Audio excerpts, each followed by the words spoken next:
I'm sure you're all aware of the fact that it's a maxim in the United States, a law of our national heritage, that we never discuss religion and politics. But anytime two Americans sit down and have a discussion, it inevitably leads to matters of religion and politics. And anytime that there's a discussion on religion, sooner or later, and most often it's sooner, the discussion focuses on some element of the doctrine of predestination. It's one of those things that mystifies us, and at the same time it stimulates our minds, and the bewilderment that we experience in the face of the concept of predestination sometimes will encourage us to dig more deeply into theology.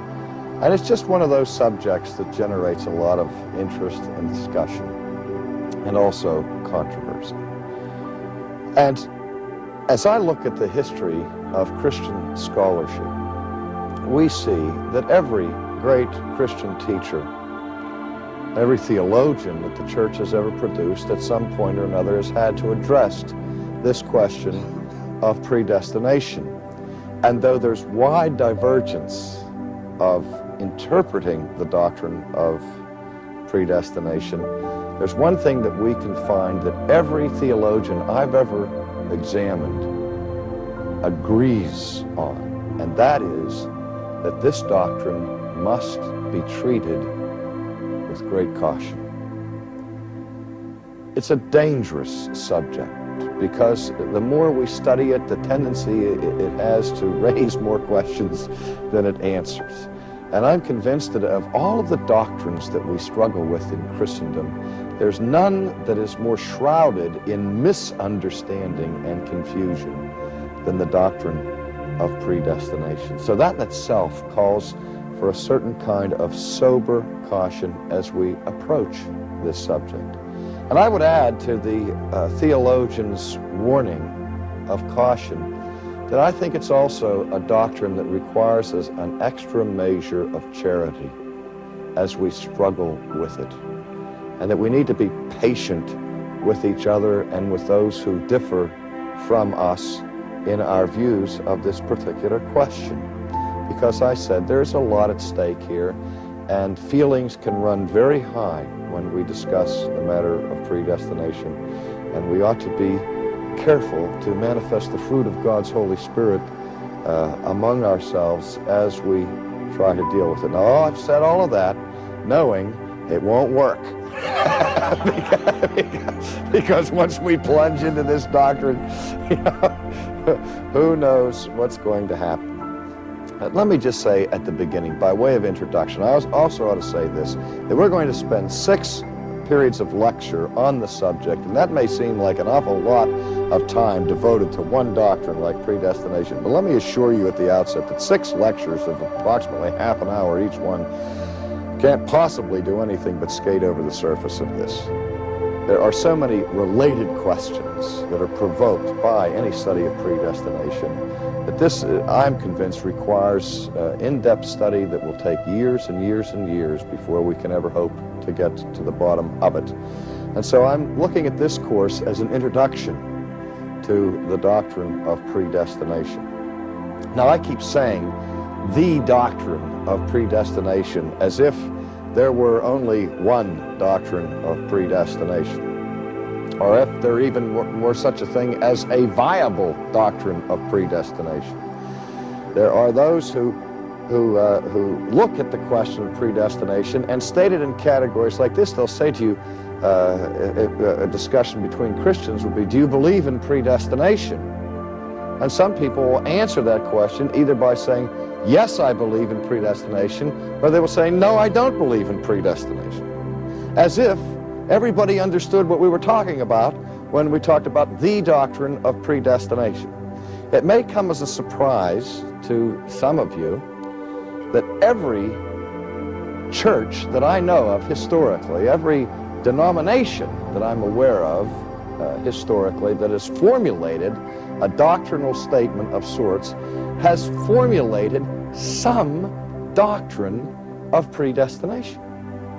There is a Roman Catholic doctrine of predestination. There's a Lutheran doctrine of predestination. There's a Presbyterian doctrine of predestination. There's a Methodist doctrine of predestination, and so on. So we need to get that clear at the beginning, that there are many, many different doctrines of predestination. So there's no such thing as the doctrine of predestination. Although I suspect that when people boil it down to one, usually what they have in mind is what doctrine of predestination? The Presbyterian variety of the matter, or that one which is usually called the Calvinistic doctrine of predestination, because John Calvin and predestination seem to be almost synonyms in the culture, as if the first theologian in history ever to speak of predestination was John Calvin. But we will see in a brief historical survey that that's certainly not the case. But what we're interested in this study is to look and try to discern the biblical doctrine of predestination. The reason why so many different denominations and different churches have doctrines of predestination is because the Bible speaks about predestination. And all Christians who take the Bible seriously are therefore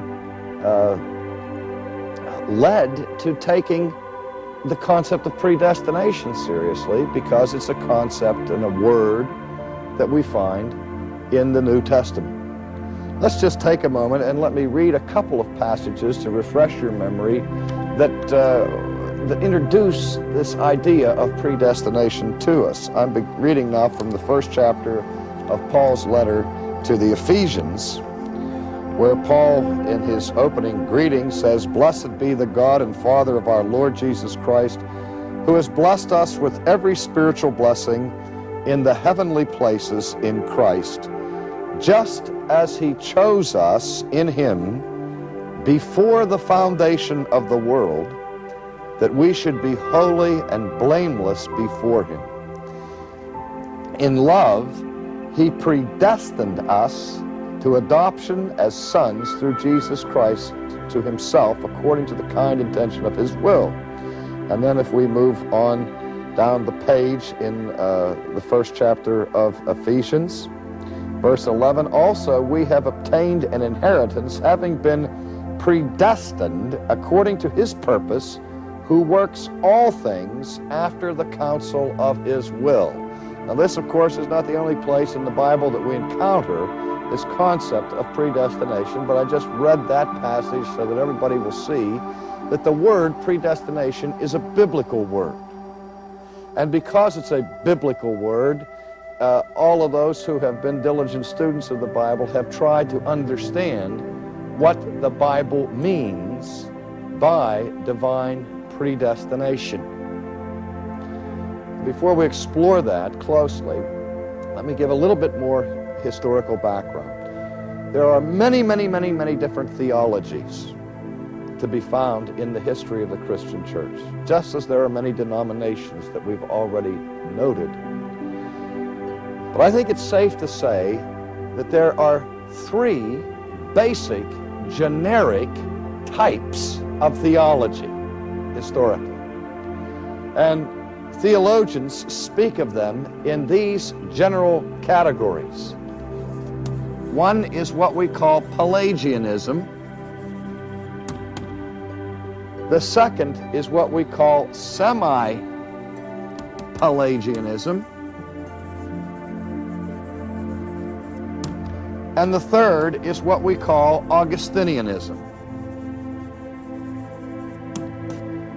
Now, the reason for this threefold designation of basic types of theology has its roots in the 4th century, when the church underwent a titanic struggle over many serious issues of theology.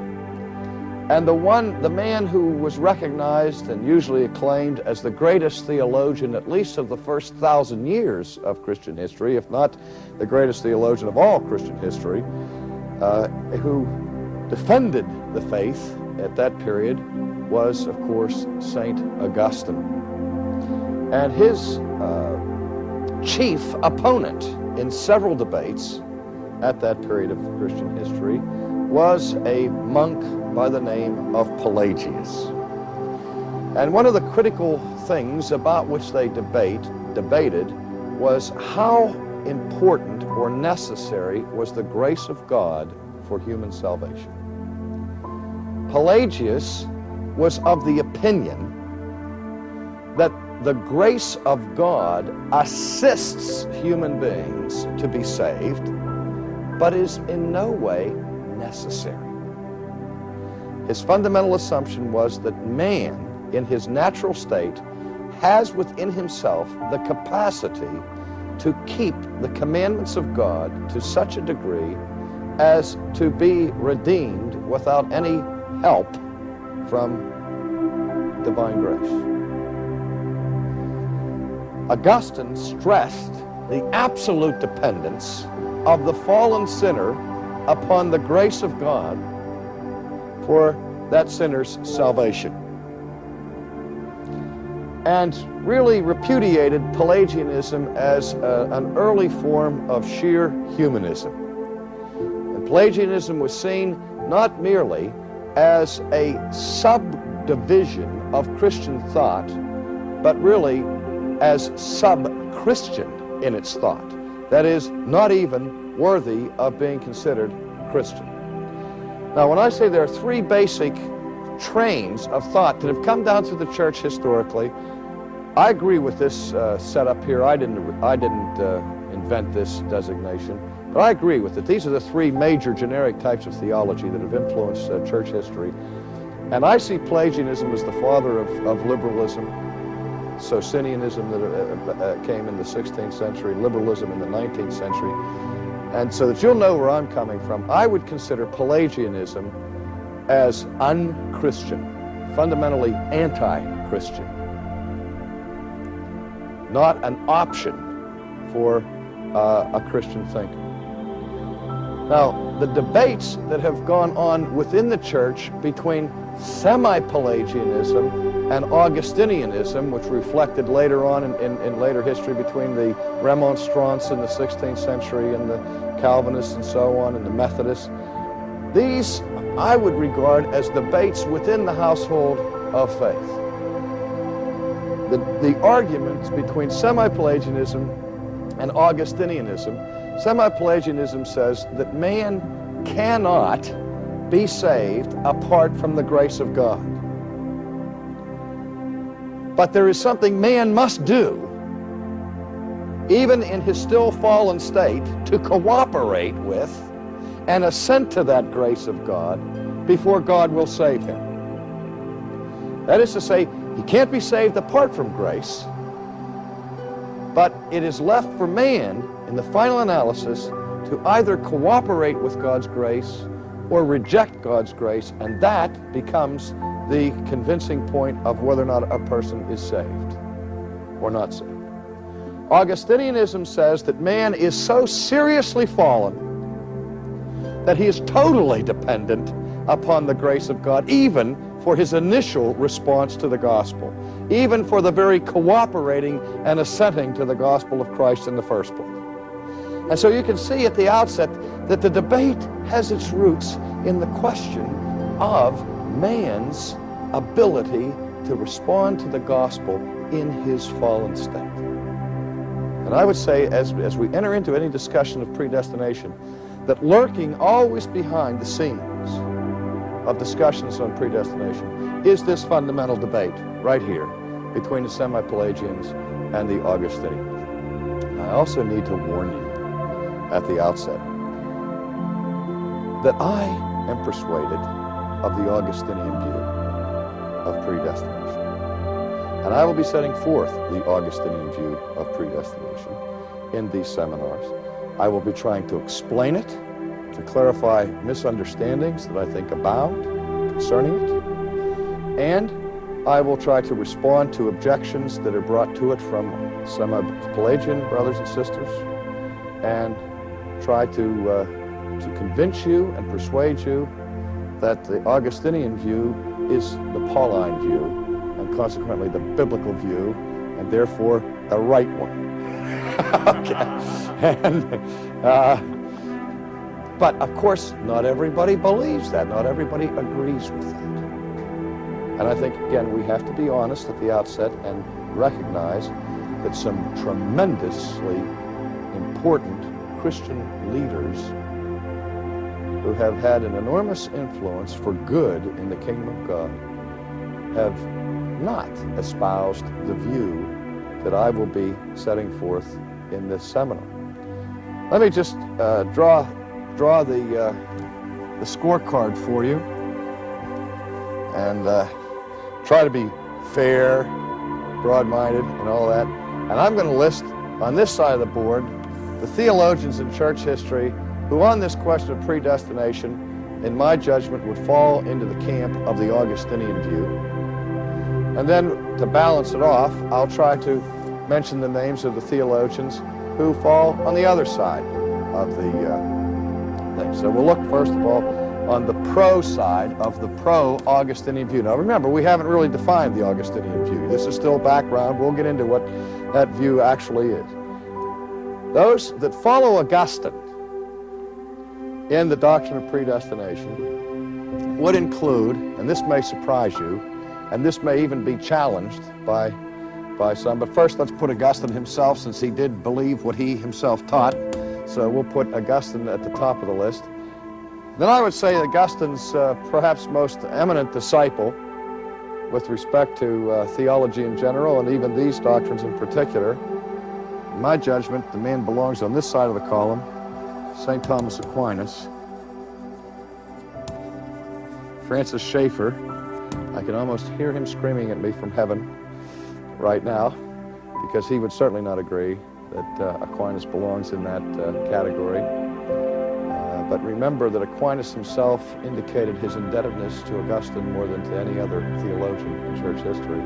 But since St. Thomas Aquinas is the supreme theologian of the Roman Catholic Church, and since contemporary Roman Catholic theology does not embrace the Augustinian view of predestination, Protestants generally make the assumption that therefore St. Thomas didn't either. But if you can challenge that if you want. I will leave that open to debate and discussion. The next man, there's no debate. The next man definitely belongs with Augustine, and he is the reformer, the man who most emphasized predestination in the 16th century, in the Reformation. And who was that? No, that wasn't John Calvin. John Calvin was his junior partner. The man who most adamantly defended the Augustinian view of predestination was Martin Luther. Now that comes as a surprise, because in the world today, Lutheranism lines up opposite Presbyterianism on this particular doctrine. That's because of a little quirk in church history, where shortly after Luther's death, the Lutheran body under the leadership of Philip Melanchthon took a different turn and did not follow Martin Luther in his articulation of the view of predestination.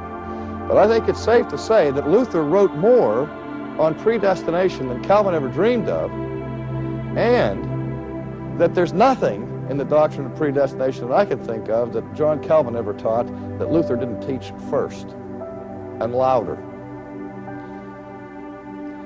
So then now we can stick Calvin in there as a junior partner, John Calvin, and then I would add to this side of the column, Jonathan Edwards. Now, remember now, we're going to be honest and fair and above board about all this. Now, if you would ask me this question, RC, who do you think are the 5 greatest theologians that ever lived? Okay? I would have no difficulty identifying the 5 greatest theologians that ever lived. They would be Augustine, Aquinas, Luther, Calvin, and Edwards. And I'll tell you what, they're way ahead of the next 5, whoever they may be.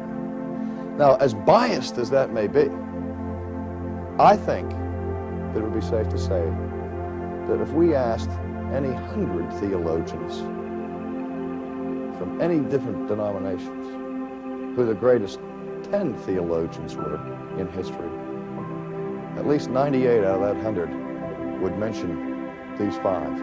the 10. I mean, here are recognizably 5 titans and giants of the Christian faith.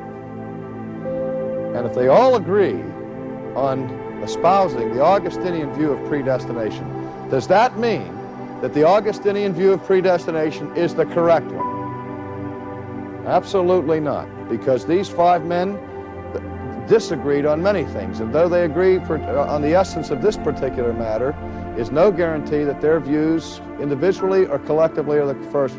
We carry no brief for the infallibility of human tradition or for the infallibility of Augustine, Aquinas, Luther, Calvin, Edwards, none of that, or even all of them together. But I'll say this, when those 5 agree on something, it gets my attention. Okay? And I labor this point for this reason, that so often the so-called Reformed view of predestination is lightly dismissed as a uniquely Calvinistic aberration in church history. And that's just historically untrue. Now let's look at the other side. You see the great theologians that have fallen on the other side. Well, there's Pelagius.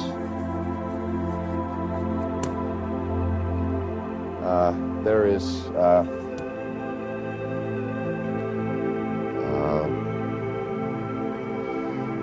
Erasmus.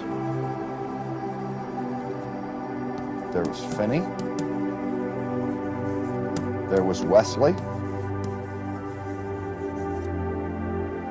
And there was Arminius.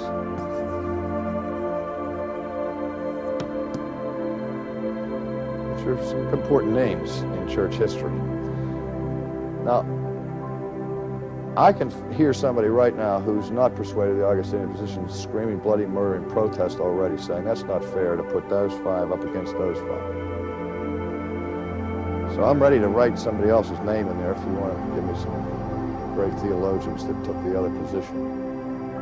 Keep in mind, too, that the overwhelming majority of evangelical Christians in the world today are on this side. Okay? This is a minority report in the contemporary scene. The thing that's striking to me about this side is that in terms of the sheer power of biblical scholarship, you don't find the titans over here. You find them here. But maybe if we looked at contemporary scene, it'd be a little different. If I said pro-Augustinian view of predestination today, we would put in that, I won't take the time to write them down, but you would include, would we include on the pro side, we would include Francis Schaeffer and Gordon Clark and Cornelius Van Til and all these Presbyterian theologians, as well as some Anglican and Episcopalian people like J.I. Packer and Roger Nicole and people like that, Roger Nicole being Baptist, of course. On the other side, those who do not believe in the Augustinian view would have such people as Clark Pennock, John Warwick Montgomery, Norman Geisler, Dallas Theological Seminary. These are some very formidable leaders in the contemporary evangelical world who have not, Billy Graham, though not a theologian, nevertheless is a very important Christian leader who would fall on the non-Augustinian side, though I trust his wife Ruth would be in the right column. But in any case, all I'm trying to show you here is that Christians are divided, and I want us to get our attention that we need, if you are opposed to the Augustinian view of predestination, in light of the fact of those teachers in the church who have espoused it, I think we need to look at it very seriously before we dismiss it out of hand. I think they command enough respect that we should listen to what they have tried to teach the church on this point. All right, let's take a few minutes then to do some basic definitions. The word predestination in English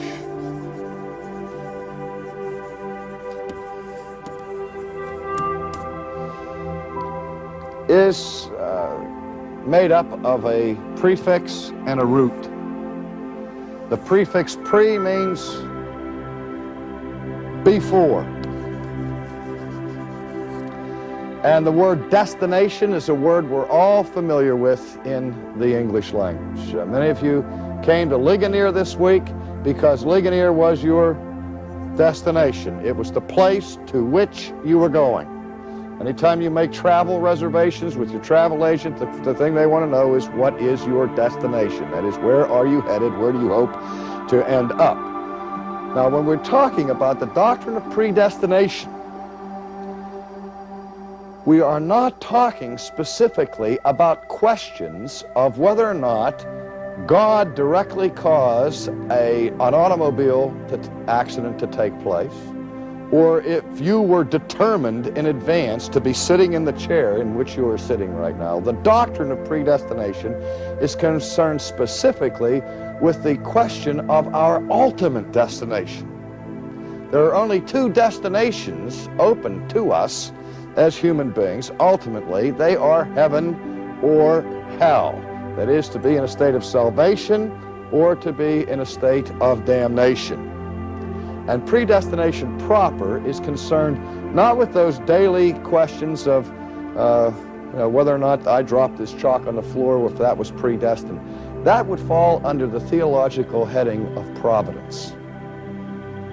And those questions are legitimate questions for theology. How much God's sovereignty is involved in our everyday actions and activities and so on. But the doctrine of predestination proper is concerned about the question of salvation.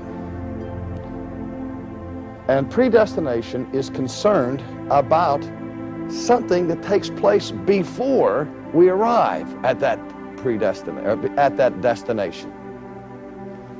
Predestination has to do with God's involvement in the ultimate outcome of our lives. Now this may strike you as strange, but both Augustinians and semi-Pelagians agree that predestination is something that God does. Predestination has to do with God's choice regarding salvation. God's choice regarding the salvation of people. And this may also surprise you that both sides agree that God makes that choice about our ultimate destination before we are even born. Indeed, at the foundation of the world, as we just read in Ephesians, that God chose certain people at the foundation, before the foundation of the world. Now that may surprise you. John Wesley believed that. Philip Melanchthon believed that. I meant to put Philip Melanchthon on that list a moment ago too, but I didn't. But in any case, where the point of division is at this critical juncture. On what basis does God choose to save you before the foundation of the world? Is God's choice to save you based upon his prior knowledge of something that he looks down the quarters of time and sees that you are going to do? And therefore, looking down the quarters of time, he knows, for example, Dick, that you're going to respond positively to the gospel, that you're going to choose Christ when the opportunity avails itself to you. And knowing that you are going to choose Christ, God then chooses you to be saved. But he bases that choice on his prior knowledge of Dick's decision. Is that clear? So that God is choosing you for salvation, but he's choosing you because of something he foresees in your life. The Augustinian view, on the contrary, would say that what God foresees in your life has nothing whatsoever to do with his choice of you. That his choice is sheerly by the good pleasure of his will, without any view to anything you may or may not do in the future. That's basically the heart of the issue, of whether or not the choice is with a view to what you do or without a view to what you do, or what you will do with respect to the proclamation of the gospel. Now, there are other things that we all hold in common, and then as we agree at certain points, then the divergencies come. And the first thing that every Christian agrees on is that the God that we worship is a sovereign God. How sovereignty works itself out in the matters of salvation is what divides us. And so in our next session, we're going to look at the concept of the sovereignty of God.